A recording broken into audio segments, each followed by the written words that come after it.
नमस्कार. चला तर शिकूया मधमाशाकडून. मधमाशा म्हटलं की आपल्याला आठवतो तर तिचा दंश, कोणीतरी सांगितलेला प्रसंग किंवा स्वतःला दंश केला असलेला तो वेदनादायी प्रसंग, हो ना? पण तसे नाही. मधमाशी ही अतिशय गुणी कीटक आहे, असेच म्हणावं लागेल. मधमाशीचे वैज्ञानिक नाव एपिस मेलिफेरा आहे. सामान्य युरोपियन मधमाशी ही समाजप्रिय कीटक आहे. मधमाशीच्या वसाहतीमध्ये एक राणी माशी, हजारो कामकरी माशा आणि काही नर मधमाशा असतात. यांचा जीवनकाल म्हणजे कामकरी मधमाशी साधारणतः 4 ते 6 आठवडे जगते, तर राणी माशी 3 ते 5 वर्षपर्यंत जगू शकते. आहारामध्ये फुलातील मध म्हणजेच नेक्टर आणि परागकण घेतात. मधमाशा पर्यावरणासाठी खूप महत्त्वाच्या ठरतात. मधमाशा फुलावरून मध गोळा करताना परागकण एका फुलातून दुसऱ्या फुलावर नेतात, ज्यामुळे फळे व बिया तयार होतात. सुमारे 70% शेतातील पिकाचे परागीकरण मधमाशामुळे होते. बटाटा, सफरचंद, बदाम, सूर्यफूल आणि अनेक भाज्या यांची उत्पन्न मधमाशावर अवलंबून असते. मधमाशा फुलातील रस गोळा करून मध तयार करतात, जो औषधी आणि पोषक असतो. मध शरीराला ऊर्जा देतो, अँटीबायोटिक गुणधर्माचा असतो आणि रोगप्रतिकारक शक्ती वाढवतो. ग्रामीण भागात अनेकांना उत्पादनाचे साधन मिळवून देणारा हा व्यवसाय आहे. मध म्हणजे मेण, रॉयल जेली आणि प्रोपोलिस यासारखी उत्पादने आर्थिकदृष्ट्या महत्त्वाची आहेत. फुलझाडाच्या पुनरुत्पादनासाठी मधमाशा अत्यंत आवश्यक आहेत. जैवविविधता टिकवण्यासाठी मधमाशांचे मोठे योगदान आहे. मधमाशा विशेष म्हणजे नाच करून संवाद साधतात बरं. मधमाशा वॅगल डान्स करून इतर मधमाशांना अन्न म्हणजेच फुलकूट आहे ते सांगतात.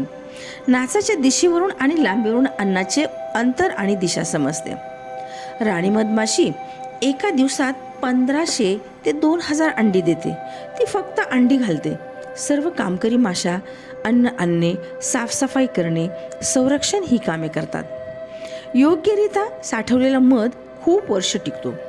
पुरातन पिरॅमिड्समध्ये सापडलेला मध अजूनही खाण्यायोग्य आहे. मधमाशा 500 पेक्षा अधिक फुलांना एका प्रवासात भेट देतात. एक मध गोळा करणाऱ्या मधमाशांची फेरी 1 ते 6 किलोमीटरपर्यंत असू शकते. मधमाशा 2400 पेक्षा जास्त फडफड प्रतिसेकंद करू शकतात. त्यांच्या पंखाची हालचाल इतकी वेगवान असते की त्यांचा आवाजही एक विशिष्ट हमिंग निर्माण करतो. केवळ मादी मधमाशांचा दंश करू शकतात. नर मधमाशाकडे दंश करण्याची क्षमता नसते. कामकरी मादी किंवा राणीचं दंश करते. मधमाशा पृथ्वीवरील सर्वात महत्त्वाच्या परागीकरण करणाऱ्या कीटकांपैकी एक मानल्या जातात. याशिवाय बटरफ्लाय, पक्षी व वारा देखील परागीकरण करतात, पण मधमाशांचं प्रमाण सर्वाधिक आहे. मधमाशाकडून आपण काय शिकावे याविषयी मी आज आपल्याला सांगणार आहे. परिश्रम आणि कष्टाचा आदर्श म्हणजेच हार्डवर्क घ्यावा. मधमाशा अखंडपणे काम करत असतात. मध जमा करणे, राणीची सेवा, घराची देखभाल या सर्व गोष्टी त्या अत्यंत निष्ठेने करतात. आपणही मेहनत व सातत्याने काम करावे, त्यातूनच यश मिळते. संघटन व टीमवर्क, युनिटी अँड टीमवर्क त्या करतात. मधमाशा एकत्र राहतात आणि एकमेकांना मदत करतात. संपूर्ण वसाहत एका संघासारखे काम करते. यातून आपण सहकार्य आणि एकजुटीने काम केल्यास कोणतेही कठीण काम सोपे जाते. स्वच्छता आणि शिस्त, क्लीनलीनेस अँड डिसिप्लिन शिकता येते. मधमाशीचे पोळे खूपच स्वच्छ असते. त्यात प्रत्येक गोष्ट ठराविक जागी व शिस्तबद्ध असते. आपले घर, शाळा, सार्वजनिक ठिकाणे स्वच्छ ठेवायला हवीत. मधमाशा कर्तव्यनिष्ठ असतात. ड्युटी कॉन्शियसनेस, प्रत्येक मधमाशीला स्वतःचे काम ठरलेले असते आणि ते इमाने इतबारे पार पाडते. आपले काम जबाबदारीने आणि प्रामाणिकपणे करायला हवे. स्वयंपूर्णता आणि संयम, सेल्फ रिलायन्स अँड पेशन्स मधमाशाकडे असतो.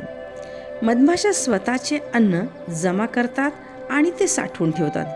त्या संथ आणि शांतपणे काम करतात. आपणही स्वतःवर विश्वास ठेवून संयमाने यशाकडे वाटचाल करावी. प्रकृतीचे रक्षण, इन्व्हायरमेंटल अवेअरनेस त्या करतात. मधमाशा परागीकरण करून वनस्पतीचा विकास करतात, निसर्ग साखळीत टिकवतात. आपणही निसर्ग व पर्यावरणाचे रक्षण जबाबदारीने करावे. मधमाशा छोट्या असल्या तरी त्यांच्याकडून खूप मोठी शिकवण मिळते. जर आपण मधमाशासारखे गुण अंगीकारले तर आपले जीवन यशस्वी व आनंदी होईल, होय ना?